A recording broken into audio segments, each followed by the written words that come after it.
Assalamualaikum. Hai semua, masih di catatan istimewa. Sriwijaya dan Mataram Hindu merupakan kedua kerajaan yang mempunyai pengaruh besar terhadap wilayah Nusantara di masanya. Sriwijaya dikenal sebagai kerajaan maritim yang menguasai perdagangan dan menyebarkan agama Buddha di Asia Tenggara, membentuk jaringan perdagangan luas. Sementara itu, Mataram Hindu memperkaya budaya Jawa dengan menciptakan Candi Prambanan yang mencerminkan kekuatan spiritual dan politik mereka. Namun kedua kerajaan ini pernah terlibat konflik yang signifikan karena beberapa alasan. Nah, apa yang menyebabkan kerajaan Sriwijaya dan Mataram Hindu terlibat konflik yang signifikan? Berikut kami ulas seputar perseteruan Sriwijaya dan Mataram Hindu versi catatan istimewa. Bagi kamu yang penasaran, tonton sampai habis. Namun sebelum lanjut, bagi kamu yang baru gabung di channel ini, terus dukung channel dengan tekan tombol like, subscribe, dan loncengnya agar kamu terus mendapatkan notifikasi info baru dari catatan istimewa.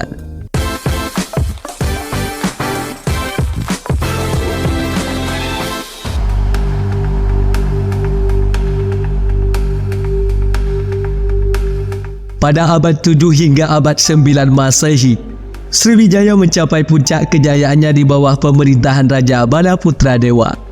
Kerajaan ini menguasai perdagangan maritim di Selat Malaka dan sekitarnya, membuat menjadi pusat pendidikan dan penyebaran agama Buddha. Sementara itu, kerajaan Mataram Hindu mencapai puncak kejayaannya sekitar abad 8 hingga awal abad 10 Masehi, terutama di bawah pemerintahan Raja Dharmawangsa, dan terus berkembang di era Rakai Pikatan serta Balitung. Kerajaan ini terkenal akan pencapaian-pencapaiannya dalam bidang arsitektur, terutama Candi Prambanan. Kedua kerajaan ini punya pengaruh di wilayah yang luas. Sriwijaya berpengaruh di Sumatera, Semenanjung Malaya, dan sebagian kepulauan Nusantara, memegang kendali rute perdagangan maritim. Sementara Mataram Hindu berpengaruh di Jawa, memperkuat posisi politik dan budaya di kawasan ini, serta berupaya mengendalikan jalur perdagangan internal dan eksternal. Namun pada periode akhir abad 10 hingga awal abad 11, kedua kerajaan ini terlibat konflik yang serius karena dipicu oleh ambisi Raja Dharmawangsa dari Mataram Hindu untuk mengontrol jalur perdagangan di Nusantara. Hal ini menimbulkan ketegangan dan akhirnya serangan terhadap Sriwijaya. Konflik ini berpuncak pada serangan balik dari Sriwijaya yang didukung oleh kerajaan Chola dari India, memperkuat posisinya sebagai kekuatan maritim dominan di kawasan itu. Peristiwa ini menandai salah satu konflik yang penting dalam sejarah persaingan kekuasaan di Nusantara. Sebelum konflik yang terjadi pada abad tersebut, tidak ada catatan sejarah yang secara spesifik menyebutkan serangan langsung dari Mataram Hindu terhadap Sriwijaya. Sebaliknya, kedua kerajaan tersebut tampaknya mengalami periode hubungan yang relatif damai, atau setidaknya tidak tercatat adanya konflik militer langsung.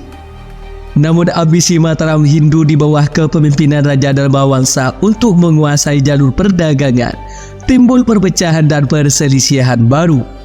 Saat itu, Raja Dharmawangsa melakukan serangan terhadap Sriwijaya yang dipimpin oleh Raja Sriwijaya, Balaputra Dewa. Namun upaya ini gagal dan sebaliknya memicu balasan dari Sriwijaya. Pada awal abad 11, merupakan salah satu peristiwa serangan balasan oleh Sriwijaya terhadap kerajaan Mataram Hindu yang mengakibatkan kerusakan besar di Jawa dan jatuhnya kerajaan Mataram Hindu. Serangan tersebut tidak hanya menunjukkan kekuatan militer Sriwijaya, tetapi juga mengakhiri upaya Mataram Hindu untuk mengambil alih kendali perdagangan maritim di Asia Tenggara. Pertempuran antara Sriwijaya dan Mataram Hindu memiliki dampak jangka panjang terhadap kawasan Asia Tenggara, terutama dalam aspek perdagangan dan distribusi kekuasaan. Konflik tersebut melemahkan kedua kerajaan, memungkinkan kerajaan lain di Nusantara untuk naik dan bersaing dalam perdagangan maritim. Ini membuka pintu bagi kerajaan lain seperti Majapahit untuk memperkuat posisi mereka. Selain itu, pertempuran ini menegaskan posisi strategis Selat Malaka sebagai jalur perdagangan vital, mempengaruhi pola perdagangan internasional dan menarik kepentingan dari kekuatan asing di kemudian hari, termasuk Eropa dalam konteks perdagangan rempah-rempah. Hasil akhir dari pertempuran antara Sriwijaya dan Mataram Hindu tidak sepenuhnya jelas karena keterbatasan dan perbedaan sumber sejarah.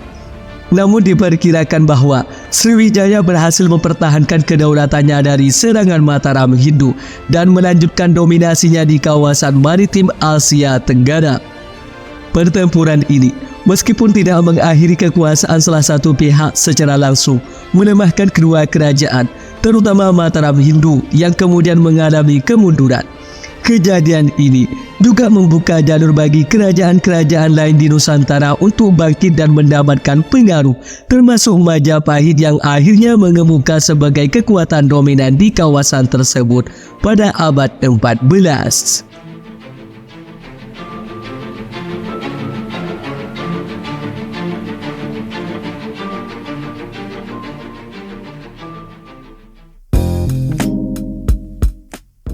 Demikian seputar perseteruan Sriwijaya dan Mataram Hindu versi catatan istimewa. Bagi kamu yang punya tambahan atau koreksi seputar konflik atau perseteruan kerajaan Sriwijaya dan Mataram Hindu, tulis di kolom komentar ya. Sampai sini dulu guys. Sampai bertemu kembali di catatan istimewa selanjutnya. Wassalam.